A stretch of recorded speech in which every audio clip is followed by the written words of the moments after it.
All right, today me and my partner are out here for the second time at 650 Boxwood Terrace. Clearly a wind damaged shingle, but there's also some other irregularities that you see going on right here. These circle dots with a bunch of white around it, from where something that was probably made up of ice knocked this algae off and made this indentation. Same with this stuff going on. It's everywhere.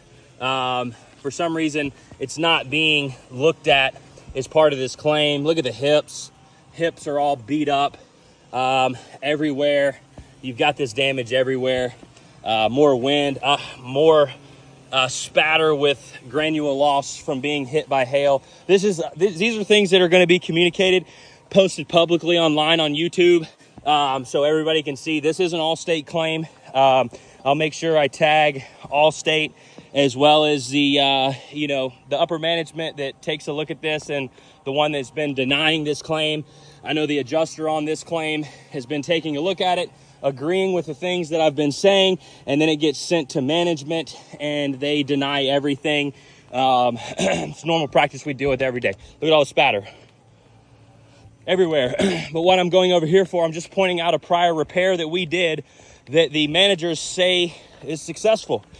Clearly a brand new shingle doesn't fit, it's too big, but this repair's on video. You guys have this. This video is either on YouTube or I posted it or sent it directly in. Shingle is completely creased. This shingle is creasing as well. Let's go over here. It's another repair attempt we did. I wanted to mark the X to show you wind damage, creasing all the way across. Everywhere that we had to manipulate, it's creasing. But without further ado, we'll get back. Here's some abnormal looking circle marks that are on the roof that are squishy to the touch, that have fractured fiberglass in them, but for some reason are not being considered hail.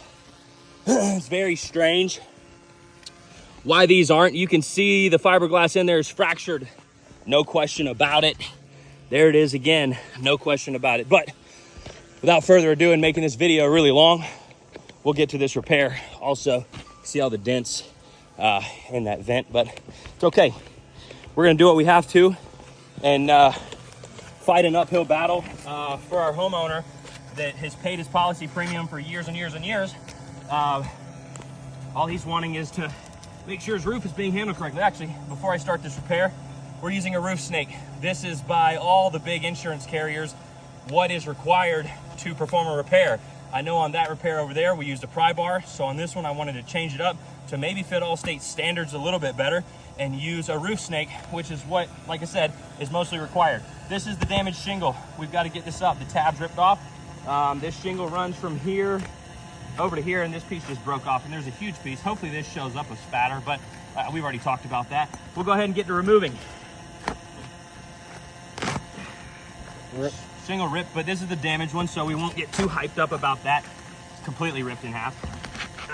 Ripped again.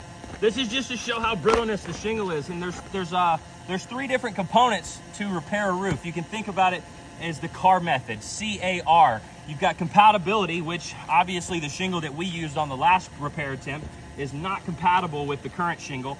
Second is availability, and then third is repairability. And right here with the way this is looking, it doesn't look like we're fitting compatibility or repairability. And if one of those fails, the roof cannot be repaired. So this is the damaged shingle. We're not gonna worry about that.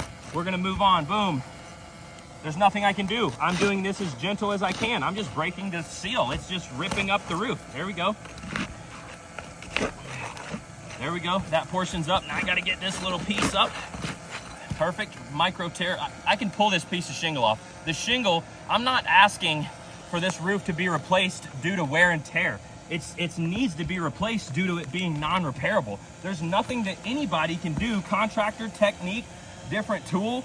There's nothing that anybody can do. I haven't even taken the shingle out yet, and I'm already tearing up the roof. Rip twice. Oh, there's a nail right there, poking up, nail pop, destroy the shingle. What I normally do, look at that. There's gonna be a ton of matting transfer, I can tell you right now. All right, do I have enough to get my freaking shingle out? Before I even pull the shingle out, let's take a look at this. Is this recording too? Yeah. Perfect. So we've got a drone hovering above us right there. Boom. This is on video too that will be posted to YouTube from an aerial view of us performing this repair. So as I already mentioned before, this is the damaged shingle. You saw it in the video, us just pulling up. Watch how easy. It's damaged. This is okay. Watch how easy this shingle is for to rip. Barely putting any pressure. Not at a 45 degree. It'll rip straight across, okay? These shingles are done for. Same here. This is already the damaged shingle. Done for. They're extremely brittle. You can crumble these in your hand, right? These shingles are awful. So the shingles that we do have to manipulate to perform an adequate repair, one ripped huge right there. Look at the matting transfer too. Ripped it all the way up. Matting transfer all the way. Tears right there. Hail damage, but that's okay. This shingle, see, pulled right apart. Look how brittle that is. This is unacceptable to be trying to repair this with all these rips. So with the way this looks, I don't have 3 shingles on me. I've got 1. I've got 3 damaged shingles right here that cannot be repaired because I tried to mess with this 1 shingle and I've only got 1 shingle to put back on here. So I'm not even going to attempt to repair this. I am going to put ice and water down, and then I'm going to tarp over that ice and water because this is going to, 1, get into the nails, right? The next big rain, we just had a hurricane come through and it looks like we've got another one on the way. So look, not at a 45 degree, not even close, and it's gonna pop. It's gonna rip. Look at that. It's terrible. So we've already got nail pops going on. We've got overdriven nails, but the biggest thing is water's gonna get in here, no doubt about it. And I don't have a shingle to repair it right now, nor do I feel the need to repair it because I'm just gonna tear these shingles up here too. So this is gonna conclude this video.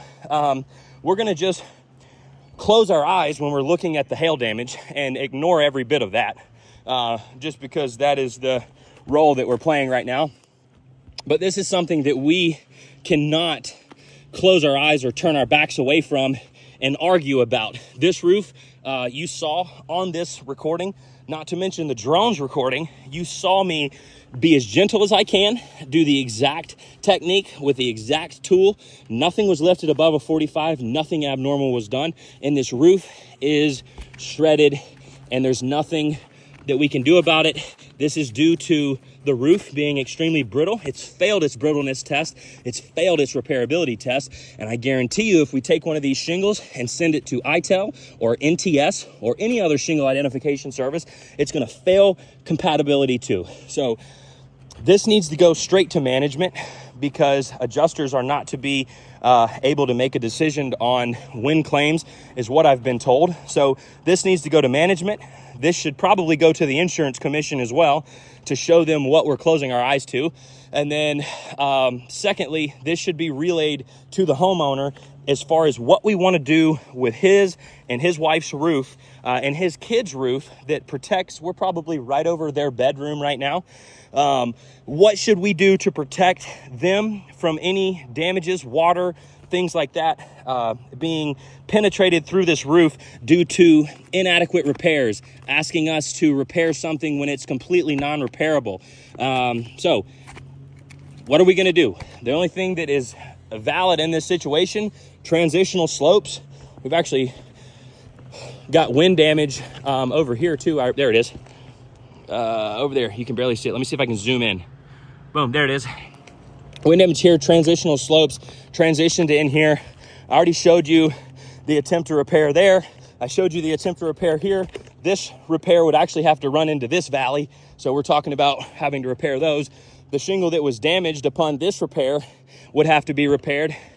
Here's some more. This is real funny. Fractured fiberglass all the way through. You can see it broken without even using a microscope. What is this? If this isn't hail, what is this? Because this is wear and tear. It's not in a circular motion or it's not in a circular shape. These are wear and tear lines, right? This right here. That with squishy is not wear and tear. It's not blistering. Blistering is something like this, you have no clear visible impact. Everything is going to be completely flat. When you have a crater in the roof, that is not from wear and tear. That is straight from hail damage. But we want to deny it. We'll get back over here. I'm going to give you a full walk around so there's no questions that need to be asked. Look, nail pops all through the hip. There's more. There's more for you. Wear and tear, right? Wear and tear, wear and tear, wear and tear. Not wear and tear. Oh, I missed it. Oh, missing shingle. Wind. We haven't really gotten on this side of the roof because it's pretty sketchy, but look at all that spatter. That doesn't come from wear and tear. There you go, right there. All damaged. There's actually some wind damage down there because I remember marking it. There's a whole shingle missing right there. Zoom in. So this is not just on one section of the roof. This roof has been damaged. All slopes are transitional. Failed repair back here. Failed repair here. Failed repair there. I'm not sure what else the homeowner can expect or what else Allstate can expect and their managers can expect or scheme up to give us some kind of valid reason why this is repairable or this is not hail on the roof. Wear and tear, wear and tear, wear and tear. Clearly something different from wear and tear, right? Wear and tear, clearly something different from wear and tear. Clearly different than wear and tear. Clearly different. There's no wear and tear on this whole entire shingle, right? Wear and tear below it. Do these look similar? No. It's hail damage. Hail damage. More hail damage. Look at the fiberglass. More hail damage. Look at the granules pushed into the matting. It's more hail damage. If you actually really watch this video, I want you to mention something about this to me when you make your call back to me and the homeowner to either one, explain that this does really fail a repairability, or number two, what else you would like us to do. Spatter, spatter, spatter all on the ridge, right? All spatter all over the ridge. Not sure what that comes from other than hail, but we'll let you guys make that decision. This is going to conclude this video. This roof is non-repairable. This roof has to be replaced without a doubt. We'll be tarping this up right now. We'll send pictures. We'll also supplement for reimbursement for this repair attempt as well as this tarp. And we will wait for the response of the management because I don't think the adjuster is able to give us an answer. So I'll send this over and we'll be on the lookout. Thanks. Bye.